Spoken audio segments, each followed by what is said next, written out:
1962 साली. तेव्हा तुला माहिती आहे का मी किती काय माझं वय काय होतं माहिती आहे का? मी 4.5 वर्षांचा होतो. आणि पहिल्याच चित्रपटात मी ना मेन रोल केला होता.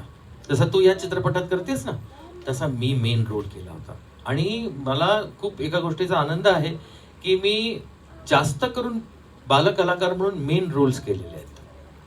म्हणजे अदरवाईज काय होतं की हिरोईनचं लहानपण किंवा हिरोचं मुलगा असेल तर हिरोचं लहानपण किंवा हिरोईनची बहीण किंवा भाऊ किंवा हिरोचा बहीण किंवा भाऊ वगैरे असे रोल्स लहान मुलांना मिळतात.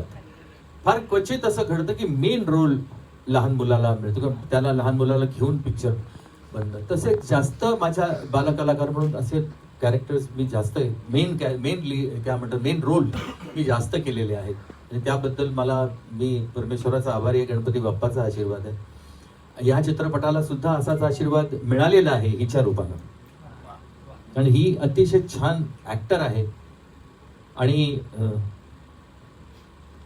तू खूप मॅच्युअर सुद्धा आहेस असं. आणि ही मॅच्युरिटी येते बालक कलाकार म्हणून मी ती अनुभवलेली आहे म्हणून मी हे सांगू शकतो.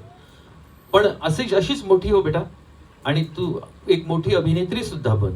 आणि या चित्रपटसृष्टीला अजून काहीतरी दे. तुझं योगदान सतत राहिलं पाहिजे. फक्त बालकलाकार म्हणून नाही तर मोठं होऊन सुद्धा.